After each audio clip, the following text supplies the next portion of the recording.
Για τους περισσότερους από εδώ μέσα κάτι σας λέει αυτή η γιορτή σήμερα. Για τους λιγότερους δεν λέει και πολλά πράγματα. Ενώ ότι μπορεί η περιέργεια ή κάποιος άλλος σκοπός να σας φέρνει εδώ, αλλά συνηθίζουμε κάθε χρόνο την ίδια ημερομηνία να αφιερώνουμε αυτή τη μέρα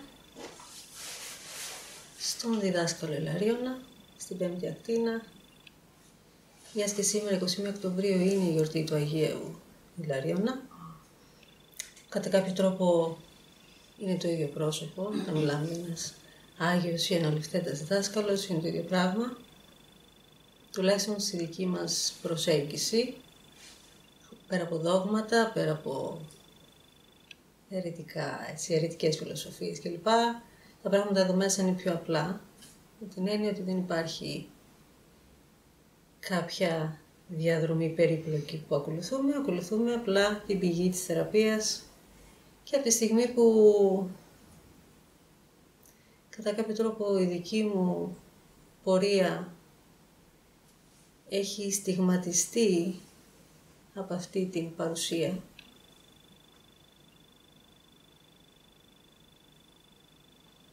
κατά κάποιο τρόπο αφιερώνω λοιπόν αυτή τη μέρα σε αυτή τη μορφή, σε αυτή την ύπαρξη που λέγεται Ιλαρίωνας. Η Πέμπτη Ακτίνα, για εσάς που δεν γνωρίζετε, είναι ακτίνα που αφορά την χώρα μας. Και το πιο σημαντικό από όλα είναι ότι άσχετα αν ακολουθείτε αυτές τις εσωτερικές διδασκαλίες ή όχι, είναι καλό να φύγετε σήμερα έχοντας μέσα σας την πληροφορία ότι από τη στιγμή που η Ελλάδα δομείται στην Πέμπτη Ακτίνα, που συνδέεται με το κέντρο του μετώπου, την εσωτερική όραση και γεφυρώνει τα δύο ενεργειακά κέντρα αστρικού νοητικού και κατ' επέκταση είναι και η ακτίνα της αλήθειας και της επιστήμης και της ίασης, καταλαβαίνουμε ότι όλος ο κόσμος που κατοικεί σε αυτή τη χώρα έχει τους λόγους του πάνω σε αυτούς τους τομείς που ανέφερα. Είτε για να θεραπευτεί ο ίδιος, είτε για να προωθήσει τη θεραπεία, ο καθένας από την πλευρά του και με τον τρόπο που μπορεί, ή αν είναι επιστήμονας, να μπορέσει να φτάσει στη νοητική εκείνη περιοχή που μπορεί ένας επιστήμονας να συλλάβει τις ιδέες για νέες εφευρέσεις. Και κατά κάποιο τρόπο η Ελλάδα είναι ένα έδαφος, ένα πολύ καλό έδαφος, για να γεννηθούν πράγματα. Το έχει αποδείξει ούτως ή άλλως, έχει γεννήσει τα πάντα η Ελλάδα, έτσι. Να γεννήσει ένα-δύο πράγματα, έχει γεννήσει τα πάντα. Στην Ελλάδα στηρίζονται όλοι, είτε έχουν να κάνουν με το μαθηματικό, είτε έχουν να κάνουν με το φιλοσοφικό, είτε έχουν να κάνουν με την υγεία, όλα είναι γύρω από την Ελλάδα. Άρα καταλαβαίνουμε ότι η Πέμπτη Ακτίνα είναι πολύ σημαντική και καλούμαστε να την περιέχουμε όσο μπορούμε, να την γνωρίζουμε όσο μπορούμε και αν μπορούμε να την κάνουμε και πράξη ακόμα καλύτερα, γιατί θα είμαστε πολύ εστιασμένοι στο κάρμα που μας έχει δοθεί, το ατομικό κάρμα από τη στιγμή που είμαστε στην Ελλάδα και το συλλογικό κάρμα από τη στιγμή που συνεχίζουμε να παράγουμε κάθε μέρα κάρμα σε αυτήν εδώ τη χώρα και όχι κάπου αλλού. Είναι σημαντικό λοιπόν να είμαστε συνειδητές στο ότι τα χρόνια που έχουμε εδώ στη ζωή, όσα χρόνια και να έχουμε, είναι σημαντικό να είναι συνειδητή η κάθε μας πράξη και αυτή η πράξη να περιέχει την Πέμπτη Ακτίνα. Όταν η κάθε μας πράξη περιέχει την Πέμπτη Ακτίνα, τότε σαφώς έχουμε βιώσει το σκοπό της ύπαρξής μας σε αυτή τη χώρα.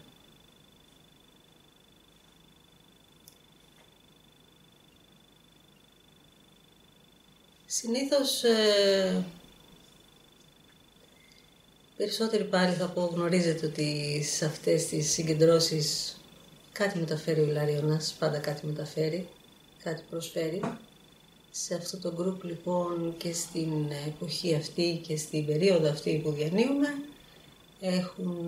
έχει δοθεί ένα κείμενο που θα σας διαβάσω χθες συγκεκριμένα, από τη στιγμή που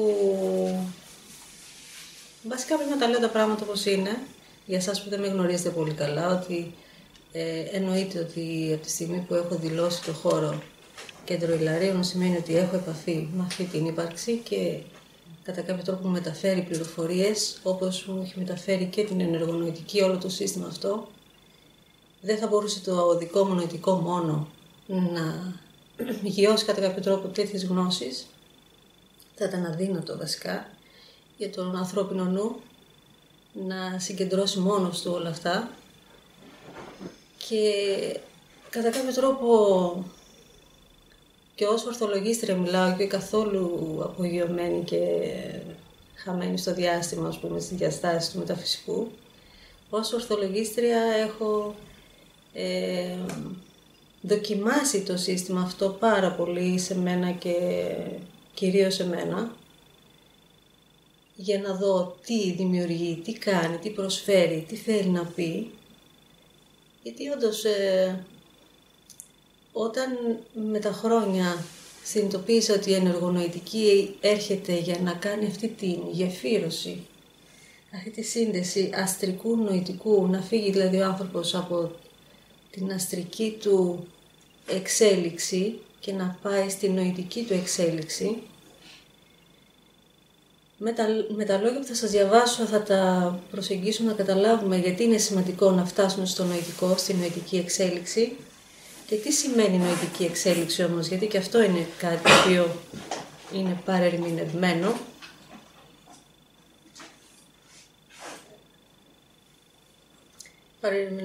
Παρερμηνευμένο γιατί μιλάμε για τον εγκέφαλο, τις λειτουργίες του εγκεφάλου, τη νόηση και όχι δεν μιλάμε για τον ανώτερο νου, τον ενεργό νου της ενεργονοητικής.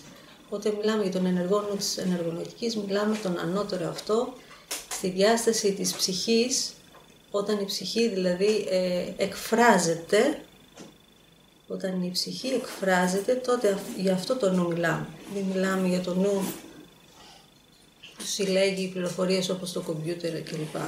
Δεν εννοούμε αυτό. Σήμερα λοιπόν ο Ιλαρίωνας ήθελα να σας μεταφέρει τα 3 κλειδιά της χαρούμενης ζωής. Ποια είναι τα 3 κλειδιά της χαρούμενης ζωής? Θα το πάρετε, σας έχω τυπώσει το κείμενο. Καλό είναι λοιπόν να το συλλάβετε, να το βιώσετε και να το τοποθετήσετε μέσα σας διαλογιστικά, δηλαδή θα κλείσετε τα μάτια σας, θα ακούτε τα λόγια, θα αφήσετε τις λέξεις, τις έννοιες και τη θεραπευτική ενέργεια να περάσει στα σημεία εκείνα που πρέπει και μετά θα τα αναπτύξουμε, να δούμε τι, αν και είναι απλά λόγια, έχει όμως κάποιες περιοχές που πρέπει να αναλύσουμε περισσότερα για να γιωθούν και να εφαρμοστούν στην καθημερινότητα.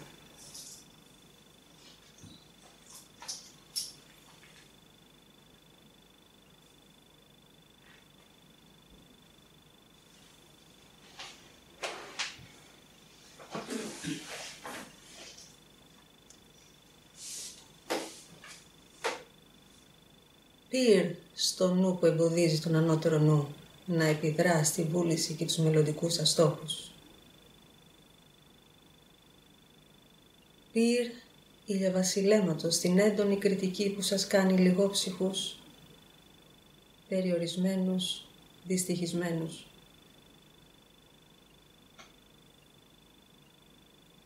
Απορρίψτε για πάντα τη δόνηση του πόνου. Απορρίψτε για πάντα το μηχανισμό του μόχθου. Εξαγνίστε τα πάθη και τους πόθους που σας κρατούν στη ζωική αλυσίδα. Σπάστε τα δεσμά με εργατικότητα και σοφία. Αποσύρετε το σώμα σας από μολυσματικές ασχολίες. Ασχοληθείτε με την εξέλιξη.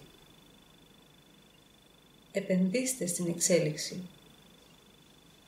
Στην πληρότητα που σας προσφέρει ο ανώτερος εαυτός σας. Δοκιμάστε την απλότητα. Την απλότητα που προσφέρει άνεση στο λόγο, στις πράξεις, στις αποφάσεις. Μέσα από την απλότητα θα αναρριχηθείτε στα πεδία μας.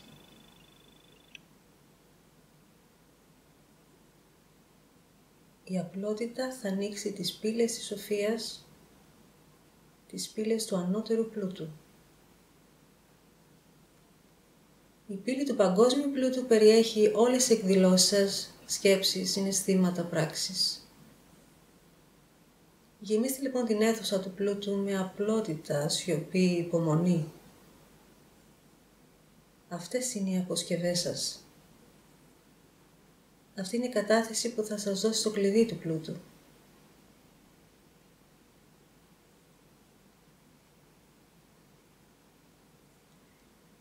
Η συμπόνια θα ανοίξει την πύλη της υγείας. Φροντίστε, θεραπεύστε, αγαπήστε εσάς για να προσφέρετε ουσιαστικά στο όνομα της υγείας. Ο ανώτερος εαυτός σας είναι η μάνα και ο πατέρας σας. Είναι η πιστή οδηγή σου σε μία φωνή αγάπης και συμπόνιας προς το δημιούργημά τους. Μην καταπιέζεις, τιμωρείς, αμφισβητείς τον εαυτό σου. Μην εξαντλείς το σώμα και τον εγκέφαλο στον ανούσιο αγώνα με το χρόνο. Ζήσε στο δικό σου χρόνο, στο δικό σου ρυθμό και θα έχεις δυνατή υγεία. Η συμπόνια προς τον εαυτό σου ανοίγει την πύλη της υγείας.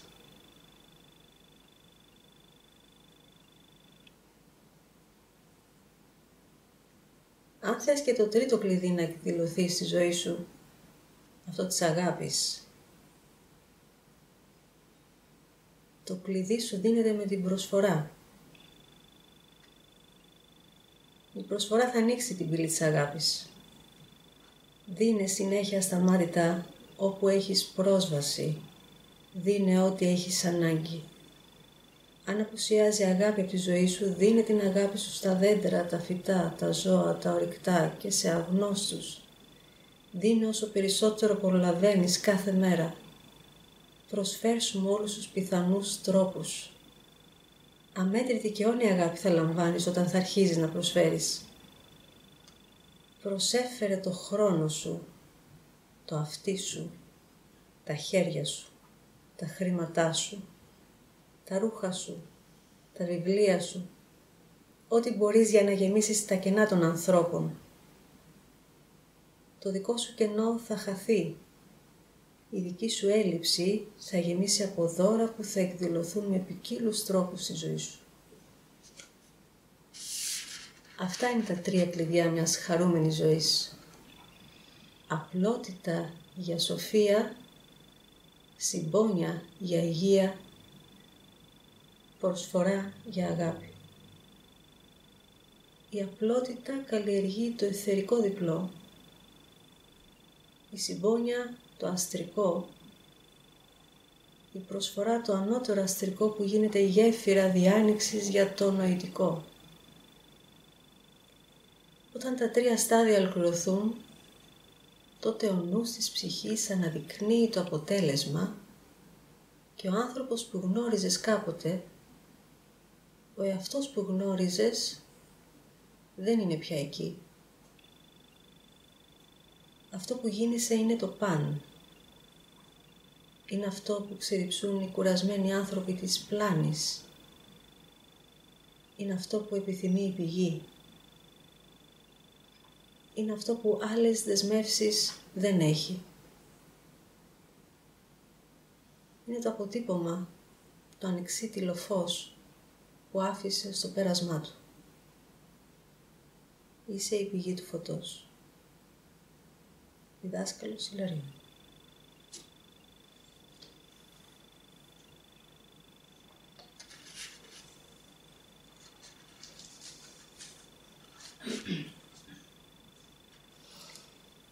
Σε αυτά τα λόγια καταλαβαίνουμε ότι αρχικά ξεκινάει με το να μας συγκεντρώσει, να μας βάλει σε μια διαδικασία εξαγνισμού.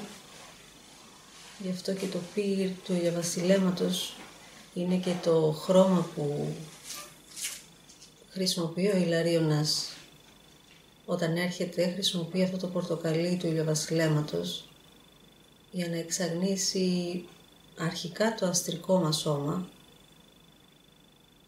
και μιας και το προσεγγίσαμε και την προηγούμενη Τετάρτη, το αστρικό σώμα, καταλαβαίνουμε ότι το αστρικό σώμα είναι αυτό που εμποδίζει το νοητικό σώμα να εκφραστεί στο μορφοποιημένο εγώ, δηλαδή στην προσωπικότητα που ξέρουμε. Το αστρικό είναι αυτό που εμποδίζει με λανθασμένες προβολές στο συναισθηματικό μας κόσμο και δεν επιτρέπει αυτή την σοφία να κυριαρχεί με ανώτερα συναισθήματα. Γιατί ένας απλός άνθρωπος, ένας μέσος άνθρωπος βιώνει το συναίσθημα σαν κάτι ξεχωριστό από τον ανώτερο νου. Βιώνει την επιθυμία, αν είναι και ανώτερη κιόλας, ξεχωριστά από την λειτουργία του ανώτερου νου, ενώ είναι στην ουσία ένα πράγμα. Δηλαδή, αν κατανοήσουμε ότι από τη στιγμή που το αστρικό και το νοητικό έχουν μια γέφυρα επικοινωνίας, αν φτάσουμε σε αυτό το επίπεδο, τότε πραγματικά έχουμε κάνει ένα πολύ δυνατό βήμα εξέλιξης. Και αυτό που βλέπουμε και παλιότεροι που είστε εδώ μαθητές, το έχετε δει και σε μαθητές που στην πορεία τους έχουν βιώσει μεγάλα μπλοκαρίσματα και εμπόδια, όταν φτάνουν σε αυτή τη γραμμή απόφασης να μεταβούν από το αστρικό στο νοητικό, και επειδή το αστρικό έχει πολύ φορτίο, τους κρατάει κάτω και δεν υπάρχει ουσιαστική εξέλιξη, ή υπάρχει η εξέλιξη η πιο αργή. Η ιδέα λοιπόν του Ιλαρίωνα ήταν όντως να μας βάλει σε μια διαδικασία μέσα από την ενεργονοητική να κάνουμε αυτή τη γέφυρα επαφής. Γι' αυτό σου λέει τα 3 κλειδιά της χαρούμενης ζωής: απλότητα που θα σε οδηγήσει στη σοφία, συμπόνια που θα σε οδηγήσει στην καλή υγεία και προσφορά που θα σε οδηγήσει στην αγάπη, την αληθινή αγάπη, όχι την εγωική αγάπη.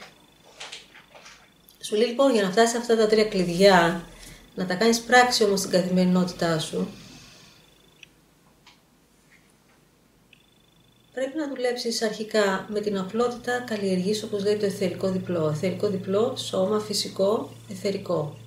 Φυσικό σώμα, εθερικό, όταν σου λέει απλότητα, ζήσε με απλότητα.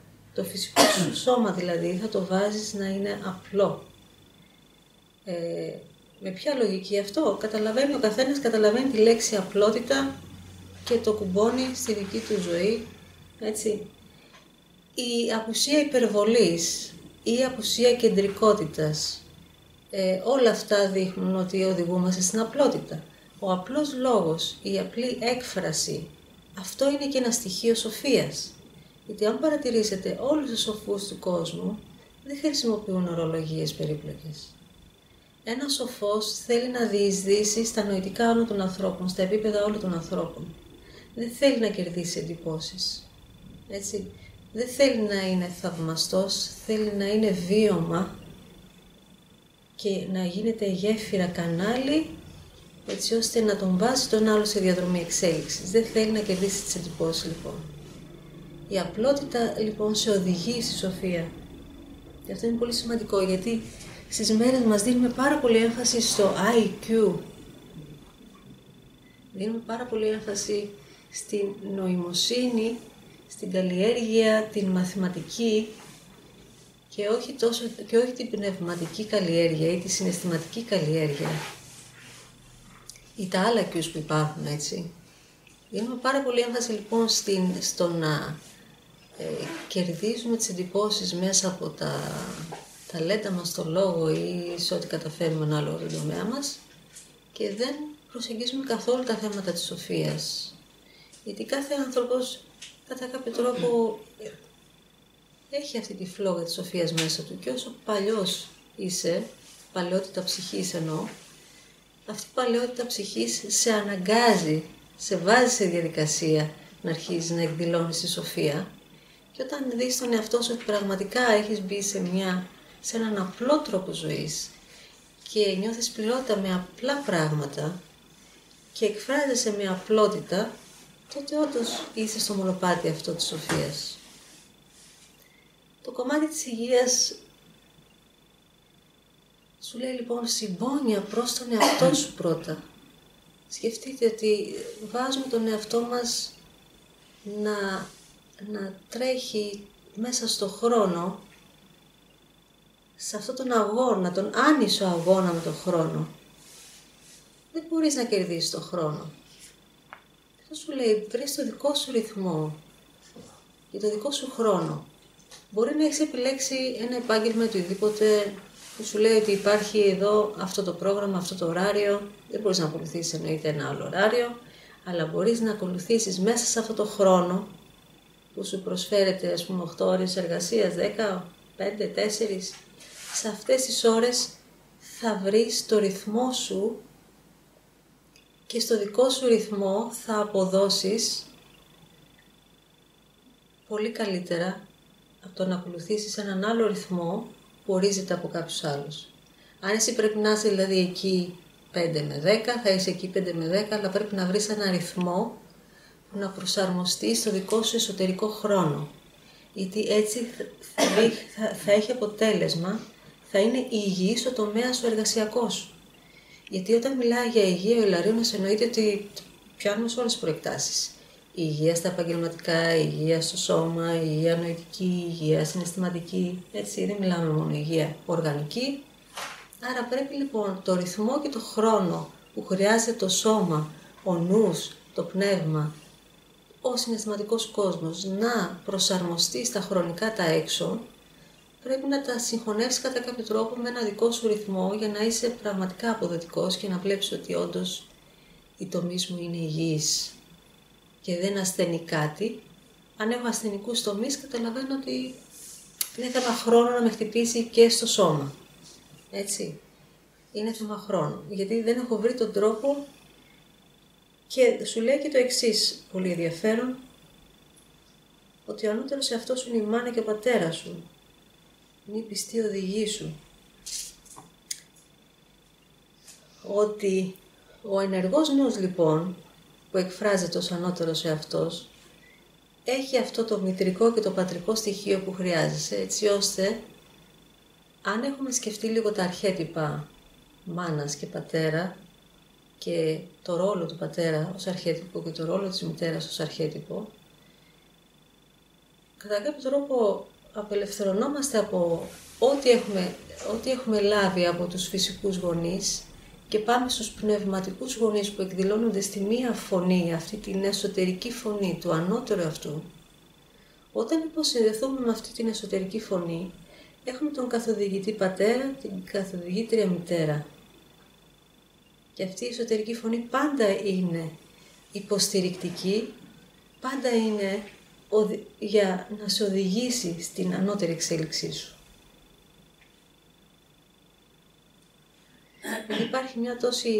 Υπάρχει τεράστια αγάπη. Η αγάπη της ψυχής προς το σώμα, η αγάπη της ψυχής προς το εγώ μας, αυτό που είμαστε. Αυτή η αγνή αγάπη προς το δημιούργημά της η ψυχή χρησιμοποιεί τον ενεργό νου για να τον καθοδηγεί. Γιατί ξέρουμε ότι έχουμε υπάρξει μαριονέτες σε αυτόν τον κόσμο. Έτσι. Έστω μία φορά στα χρόνια που είμαστε έχουμε υπάρξει μαριονέτες. Έχουμε υπάρξει μαριονέτες του συστήματος. Έχουμε υπάρξει μαριονέτες άλλων ανθρώπων. μας έχουν εκμεταλλευτεί, είχαμε γίνει εκμεταλλεύσιμοι, όλα αυτά τα έχουμε βιώσει. Όταν όμως συνδεθείς και όταν υπερβείς τα συναισθήματα, υπερβείς τις σκέψεις, τότε ανοίγεται ο διάβλος για τον ενεργό νου και πραγματικά αυτή η φωνή είναι σταθερή, μόνιμη, ξεκάθαρη, δεν χρειάζεται ούτε μετάφραση, ούτε ρύθμιση, ούτε τίποτα. Είναι μια ενέργεια που συνέχεια σε θρέφει, συνέχεια σου δίνει πληροφορίες για το τι πρέπει να κάνεις. Και είναι το μεγαλύτερο επίτευγμα για τον άνθρωπο είναι να φτάσει σε αυτή τη διάσταση του ενεργού νου, γιατί εκεί πραγματικά νιώθεις την απόλυτη ελευθερία από ό,τι σε δεσμεύει εδώ. Βλέπεις τον κόσμο αυτό της πλάνης, βλέπεις τον κόσμο να τρέχει μέσα στον χρόνο, βλέπεις τον κόσμο να τρέχει μέσα στα πάθη του, τα λάθη του, τους πόθους του, τις επιθυμίες του και είσαι παρατηρητής αυτών των πραγμάτων και η ζωή σου έχει μπει σε μια τάξη. Και αυτή η τάξη εκφράζεται μέσα από αυτό το τριπλό που μας μεταφέρει ο Ιλαρίωνας. Η τάξη ότι η απλότητα είναι ένας τεράστιος πλούτος, ότι η συμπόνια προς τον εαυτό σου δίνει δυνατό σώμα, δυνατό νου, γενικότερα σε όλο το σύστημα του, και σου δίνει και το στοιχείο αυτό ότι δεν μπορείς να κάθεσαι να περιμένεις την αγάπη να σου έρθει έτσι. Περιμένω την αγάπη. Περιμένω την αληθινή αγάπη και κάθομαι και την περιμένω. Πρέπει να κινήσω την δική μου εσωτερική αγάπη. Αυτό που περιέχω μέσα μου. Θες αγάπη. Ωραία. Σημαίνει ότι θες εξωτερικά αγάπη. Άρα από μέσα εσωτερικά το έχεις εντοπίσει, το έχεις βρει. Υπάρχει ή δεν υπάρχει. Θες αγάπη να σου δώσει κάποιος να σε γεμίσει ή θες αγάπη για να κάνεις την ανταλλαγή. Πού βρίσκεσαι. Σε ποια διαδικασία είσαι. Αν νιώθεις άδειασμα, ότι δεν έχεις καθόλου αγάπη, δεν έχεις τέτοιο στοιχείο μέσα σου, δεν έχεις προσφέρει τίποτα εδώ.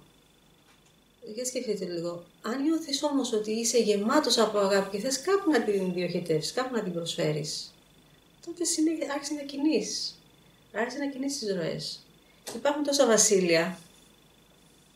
Υπάρχουν πολλά βασίλεια για να προσφέρεις την αγάπη σου. Γι' αυτό σου λέει τις ιδέες. Μπες σε διαδικασία να αγαπήσεις το νερό, τη θάλασσα, τη γη, τα φυτά, τα ζώα, τα ορυκτά. Αγάπησε όλο αυτό που σε περιβάλλει, όλο αυτό που σε θρέφει, όλο αυτό που σε φιλοξενεί. Αγάπησε το με όλους τους τρόπους που μπορείς. Εξέφρασέ το αυτό στην καθημερινότητά σου. Προσέφερε το χρόνο σου, το αυτί σου, σου λέει, τα χέρια σου. Ό,τι μπορείς να προσφέρεις. Αν εσύ καθημερινά είσαι συνειδητός ότι προσφέρω και δεν είμαι τσιγκούνης να πω ότι ήρθε τώρα αυτός μου ζήτησε, άντε θα του δώσω. Να του δώσω ή να τον εμπιστευτώ, να μην τον εμπιστευτώ. Ή μου ζητάει ο δίπλανος, ο γείτονας, να το δώσω, να μην το δώσω. Είμαστε σε αυτό το μέτρημα συνέχεια, μετράμε. Μετράμε συνέχεια, είμαστε λιγόψυχοι, μετράμε, ενώ πρέπει να δίνουμε, γιατί ξέρουμε ότι το σώμα αυτό δεν θα υπάρχει πολύ. Ξέρουμε ότι η κατάθεση που κάνουμε και όλες οι επενδύσεις που κάνουμε δεν έχουν να κάνουν με αυτόν τον κόσμο. Αυτό είναι κόσμος πλάνης. Το να δώσεις, να προσφέρεις και να στερηθείς από αυτό που προσφέρεις, αυτό σου δημιουργεί μια κίνηση εσωτερική και αυτή η εσωτερική κίνηση σε βάζει σε εγρήγορση να θες όντως να προσφέρεις πάλι και πάλι και θα δεις αυτή την ικανοποίηση που σου δίδεται από την προσφορά. Γιατί υπάρχει τεράστια έλλειψη αγάπης έξω. Τίποτα από αυτά που κάνει ο κόσμος έξω δεν έχει το στοιχείο της αγάπης μέσα, αυτή την ποιότητα της αγάπης μέσα, ούτε στο επαγγελματικό, οι περισσότεροι δεν αγαπάνε αυτό που κάνουν. Έτσι. Μισούνε τη δουλειά τους κιόλας, φανταστείτε. Αυτό που σε κάνει να μπορείς να κάνεις και ένα ταξίδι, ας το πούμε έτσι, διακοπές το καλοκαίρι για κάποιους, βιώνουν το μαρτύριο 11 μήνες ότι δεν τους αρέσει η δουλειά τους και το κάνουν για να έχουν τα προς το ζήν κλπ. Αλλά ακόμα και αυτό είναι μια ασθενική, δεν είναι μια ασθενική περιοχή. Άρα καταλαβαίνουμε ότι από τη στιγμή που δεν υπάρχει αγάπη σε πολλά θέματα της ζωής μας, σε πολλά δημιουργήματά μας, πώς θα βιώσεις την αγάπη από τη στιγμή που επιλέγεις να μην αγαπάς? Και θα μου πεις, θα μπεις στο πρέπει να αγαπήσω, οπωσδήποτε κάτι που δεν μ' αρέσει? υπάρχει η απόφαση, υπάρχει η επιλογή. Στην απόφαση επιλέγω και αποφασίζω να εστιάζω στα όμορφα πράγματα που μου προσφέρονται, που μου έχουν εκδηλωθεί. Δεν μπορώ συνέχεια να βλέπω με το φακό, το μεγεθυντικό φακό, να βλέπω μόνο τα ελαττώματα της εργασίας μου και να μην το γυρίζω να βλέπω και την άλλη όψη. Καταλαβαίνουμε λοιπόν ότι υπάρχουν πάρα πολλές ευκαιρίες, δίδονται πάρα πολλές ευκαιρίες για να βιώσεις αγάπη, σου δίδονται πάρα πολλές ευκαιρίες να βιώσεις υγεία και εσωτερικό πλούτο, μέσα από αυτή τη σοφία που αναζητάει το ανθρωπάκι αυτό που είμαστε.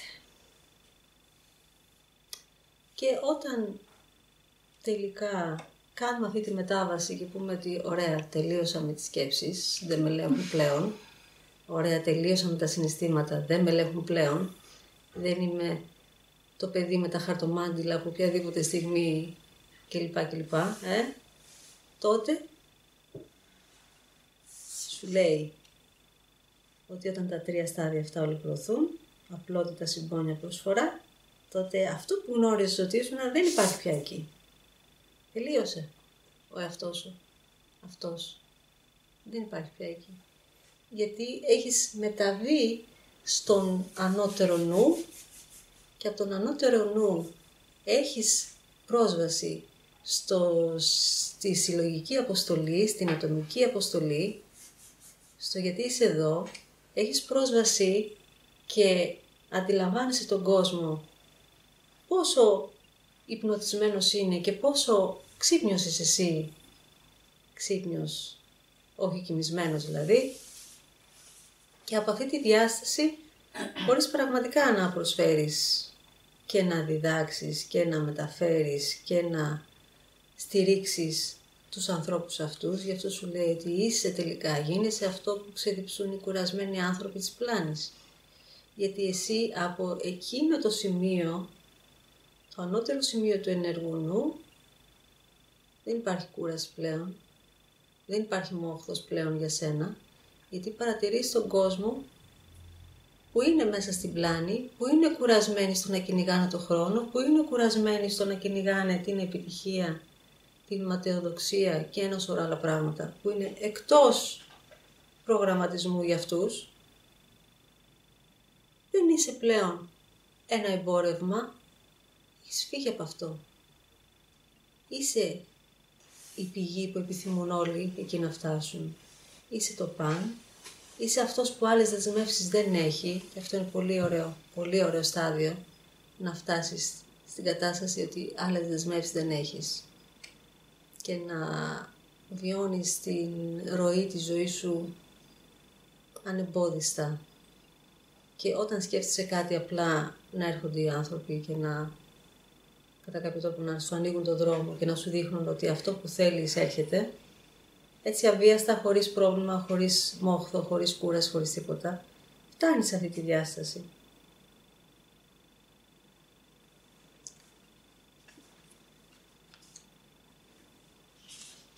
Μια βογιά, δώσε αυτά τα χαρτιά να τα έχετε.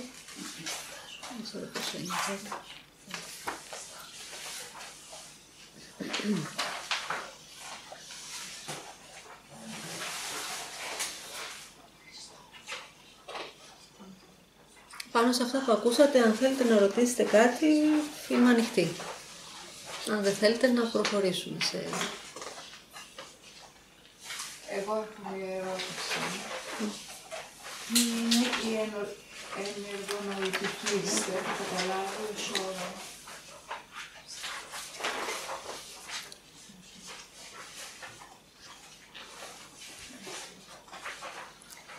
Η ενεργονοητική είναι μία πρόταση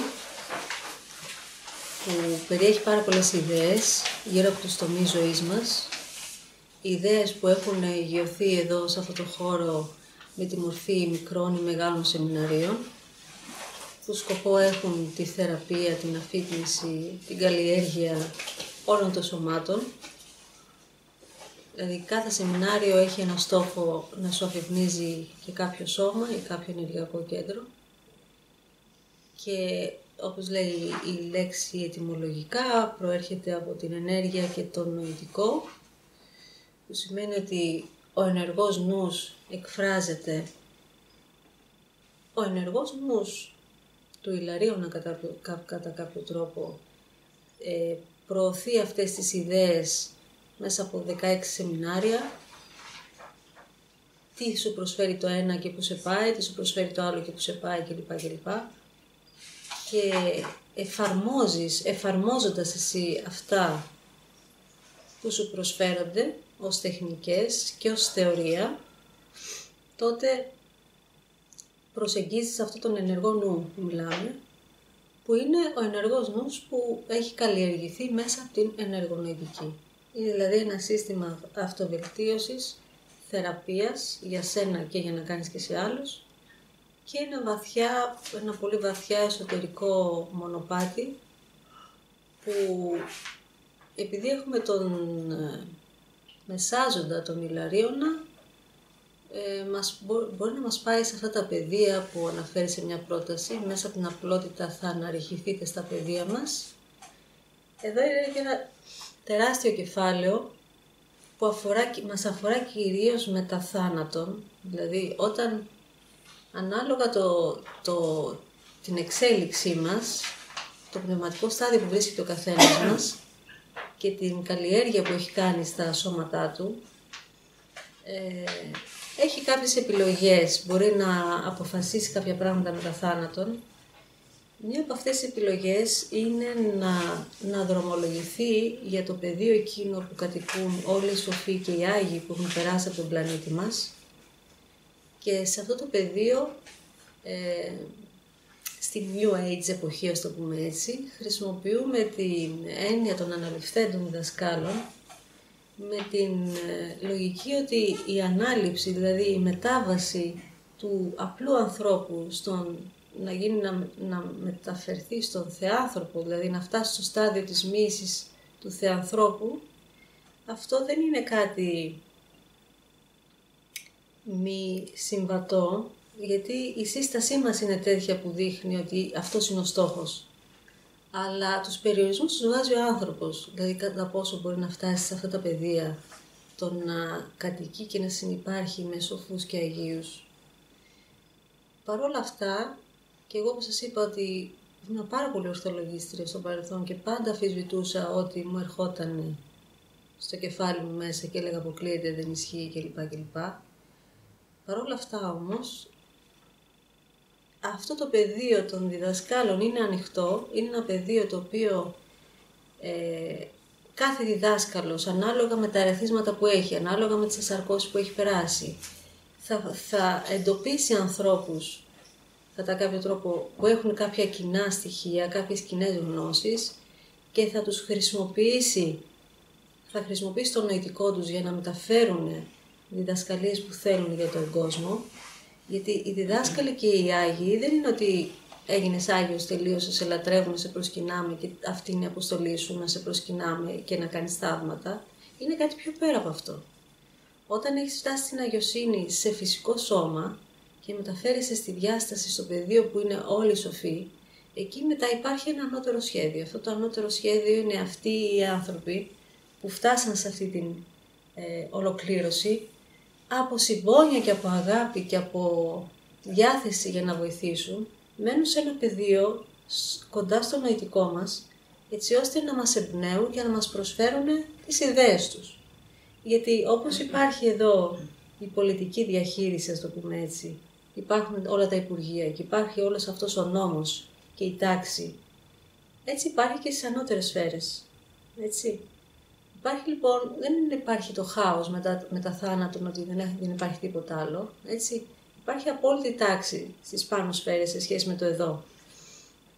Και επειδή η απόλυτη τάξη των άνω σφαιρών έχει και τους πρεσβευτές της, η κάθε περιοχή, έτσι συγκεκριμένα ο Ιλαρίωνας προωθεί την θεραπεία, προωθεί τις επιστήμες, προωθεί και την αλήθεια ως εσωτερική διδασκαλία. Σαφώς λοιπόν, όταν έχουμε καλλιεργήσει είτε με αυτή την ιδέα της ενεργονοητικής εδώ, είτε με την ιδέα κάπου αλλού, γιατί ο Ιλαρίωνας δεν είναι προνόμιο μόνο της περιοχής εδώ, είτε το προνόμιο το δικό μου το ατομικό, ο Ιλαρίωνας έχει επιλέξει ανθρώπους σε πάρα πολλές χώρες, ανά τον κόσμο, να προωθεί και να μεταφέρει πληροφορίες.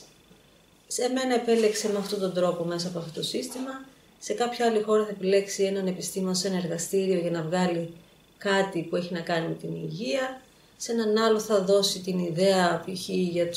για την ηλιακή ενέργεια, σε κάποιον άλλο θα δώσει οτιδήποτε που έχει να κάνει με μια αλήθεια που πρέπει να αγιωθεί στον κόσμο μας ή μια επιστήμη που πρέπει να γεννηθεί ή ένα μέσο ή ένα φάρμακο ή μια τέχνη ή οτιδήποτε που θα βοηθήσει στην υπηρεσία του ανθρώπου.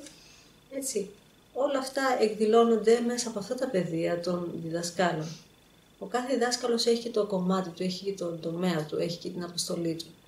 Δεν μας αφήνουν έρμεα. Μπορεί να νιώθουμε έρμεα γιατί είμαστε κλειστοί σε αυτό το νοητικό πεδίο.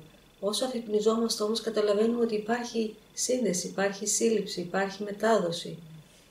Υπάρχει κάτι που σου μιλάει, κάτι που θέλει να σου μιλήσει, να σου μεταφέρει συγκεκριμένα πράγματα. Και εσύ καλείσαι να γίνεις αγωγός αυτών των πραγμάτων. Αν το κλείσεις, δεν είσαι προσβάσιμος και ψάχνει κάποιον άλλο. Έτσι λειτουργούν τα παιδεία αυτά των διδασκάλων και παρόλο που δεν είναι εύκολο να προσεγγίσεις τέτοιες ψυχές και με την έννοια ότι όταν θες να προσεγγίσεις δεν γίνεται ποτέ, μόνο όταν είσαι έτοιμος θα γίνει αυτό, θα σου δοθεί δηλαδή. Και στη δική μου περίπτωση, αν θέλετε να σας μεταφέρω, όταν ένιωσα το απόλυτο μηδέν, όταν ήμουνα το απόλυτο μηδέν στον κόσμο της πλάνης, εννοείται, τότε με προσέγγισε αυτή η ενέργεια του Ιλαρίωνα, τότε βίωσα την επαφή, τότε είδα. Μέχρι τότε δεν ήξερα καν την ύπαρξη του Ιλαρίωνα, μέχρι τότε δεν ήξερα καν τι μου συνέβαινε ούτως ή άλλως, έτσι, δηλαδή είναι άλλη διάσταση, τελείως διαφορετική διάσταση. Που σημαίνει όταν είσαι έτοιμος, όταν έχεις πλέον,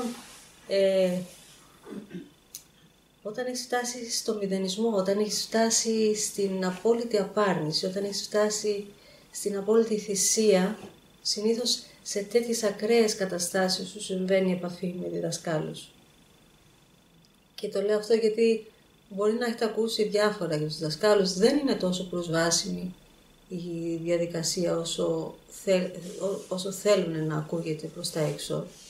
Δεν μπορεί ο καθένας να προσεγγίσει αυτά τα παιδεία, πρέπει να εργαστεί γι' αυτό, πρέπει να εξαγνιστεί για να μπορέσει να είναι έτοιμος να έρθει αντιμέτωπος με έναν διδάσκαλο που είναι μόνο φως και για να αντέξει το φως. Και φανταστείτε, υπάρχουν άνθρωποι που φοβούνται το φως. Υπάρχουν άνθρωποι που φοβούνται τους αγγέλους, υπάρχουν άνθρωποι που φοβούνται τα θεία. Πώς λοιπόν, από αγάπη και μόνο δεν θα σε προσεγγίσουν τέτοια όντα όταν φοβάσαι κάτι άειλο. Πρέπει λοιπόν να υπερβείς και εσύ αρκετά πράγματα. Πρέπει να βιώσεις κάποιες συγκεκριμένες,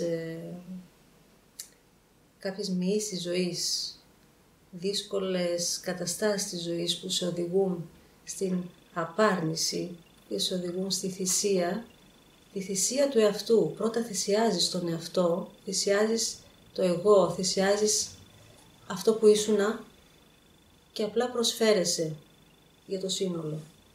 Όταν φτάσεις σε αυτή τη διάσταση, τότε όντως έχεις τραβήξει το ενδιαφέρον των άλλων σφαιρών. Τραβάς το ενδιαφέρον και μετά ένας διδάσκαλος δεν θα χρησιμοποιήσει όλη του την ενέργεια πάνω σου ή δεν θα γιώσει όλη του την ενέργεια στο χώρο, γιατί θα απολυπηθούμε όλοι μας. Δεν γίνεται αυτό.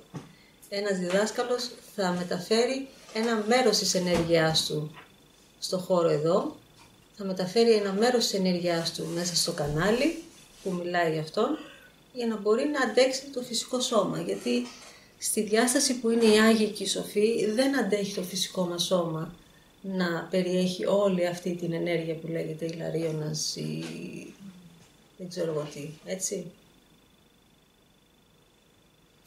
Δεν ξέρω αν έγινε κατανοητή η απάντηση, ήταν λίγο μακριά. Αν επιτρέπετε, έχω μία ερώτηση, την έχω χρόνια μέσα, μα δεν έχω πάρει απάντηση. Είναι λίγο άσχετο, δεν απαντιέται. Ο συμβολισμός του καντιλιού, του φωτός, αν μπορούμε να... Είναι πανεύκολο αυτό. Πάρα πολύ απλό πράγμα είναι.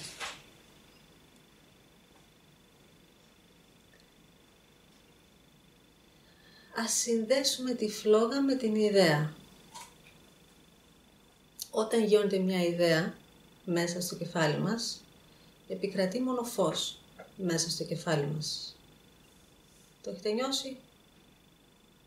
Μου έρχεται μια ιδέα, γεμίζει το φως. Όλα είναι ξεκάθαρα. Είναι σαν να άναψε κάποιος το φως. Πάτησε το διακόπτη. Φως. Η αρχική ιδέα λοιπόν της δημιουργίας μας, αν το πάρουμε στο πιο ακραίο της κομμάτι για να το γιώσουμε στη φλόγα. Η ψυχή λοιπόν, ασώματη, παίρνει την ιδέα της δημιουργίας σου. Τώρα θα δημιουργήσω την νότα. Έτσι. Από αυτή την ιδέα, τι θα είναι η νότα, ας πούμε, θα είναι αυτό, αυτό, αυτό και αυτό. Αυτή η ιδέα περιβάλλεται και περιέχει το φως, το ανώτερο φως. Την ανώτερη φλόγα, αυτή τη φλόγα της δημιουργίας. Η φλόγα λοιπόν της δημιουργίας, παρόλο που είναι ανωδική, γίνεται ακτίνα φωτός προς το δικό μας πεδίο για να μπορεί να πάρει μορφή και έτσι μορφοποιείται η νότα. Μέσα της υπάρχει αυτή η φλόγα όμως της ψυχής, η αρχική ιδέα. Μέσα της υπάρχει αυτή η φλόγα, που αυτή η φλόγα είναι άσβεστη και είναι, καθώς είναι και αυτή ανωδική, σημαίνει ότι περιέχω αυτή τη φλόγα και ο σκοπός είναι πάντα άνοδος του πνεύματος, πάντα άνοδος, εξέλιξη. Και ερχόμενη η φλόγα, αν σκεφτούμε το πώς γιώθηκε η φλόγα, η φυσική φλόγα, πρακτικά για λειτουργικούς σκοπούς, αλλά εσωτερικά είναι για να μας υπενθυμίζει ότι εγώ αποφασίζω το φως στη ζωή μου. Κάθε φορά που ανάβω ένα κερί, αποφασίζω να συνδεθώ με την εσωτερική μου φλόγα, αποφασίζω να συνδεθώ με το φως, που αυτός είναι ο πιο εύκολος τρόπος να το εκδηλώσω, γιατί είμαι ένας άνθρωπος των αισθήσεων και επειδή είμαι άνθρωπος των αισθήσεων σημαίνει ότι χρειάζομαι κάτι χειροπιαστό.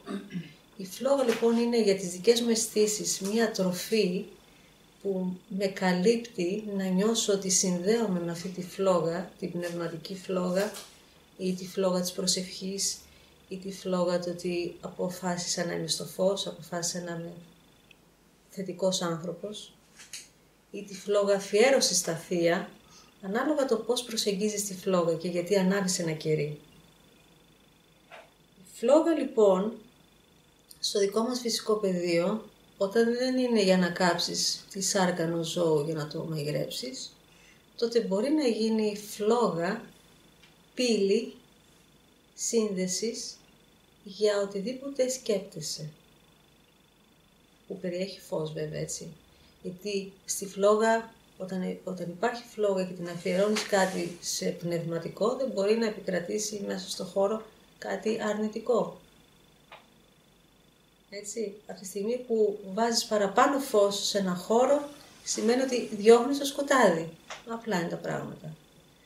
Η φλόγα η ίδια διώχνει το σκοτάδι, έτσι φυσικά, έτσι απόλυτα φυσικά. Όταν έχεις μια σκοτεινή σκέψη, ας παραχθεί παραπάνω φως στο νου σου. Όταν έχεις ένα σκοτεινό συναίσθημα, ας παραχθεί παραπάνω φως στην καρδιά σου. Αν το κάνεις και μέσα από τη φλόγα, επίσης θα βοηθήσει το χώρο να παραχθεί παραπάνω φως.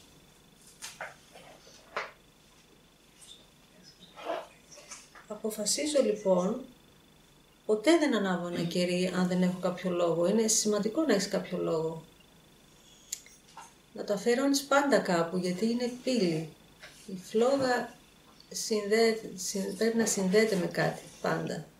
Είναι σημαντικό να το κάνεις συνειδητά.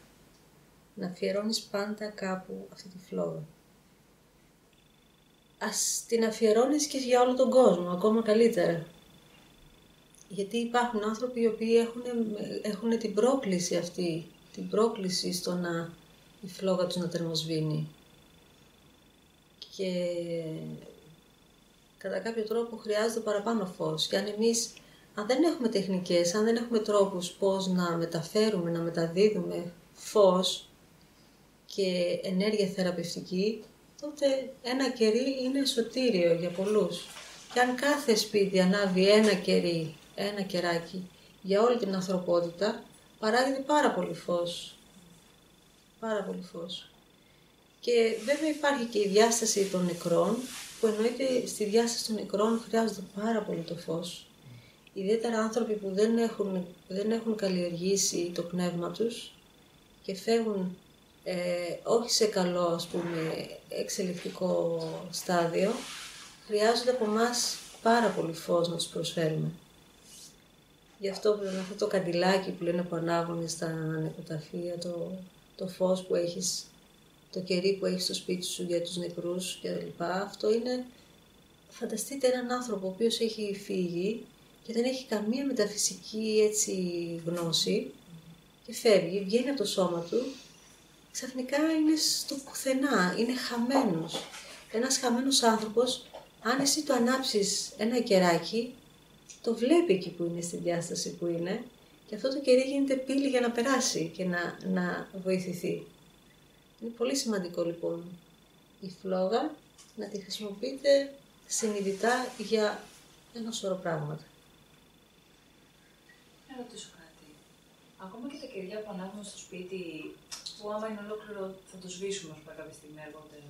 Δεν θα σβήσει από μόνο του το ελληνικό. Ακόμα και αυτά. Ναι. Μπορείς να λες, προσφέρω αυτή τη φλόγα για όσο θα είναι ενεργή, εκεί.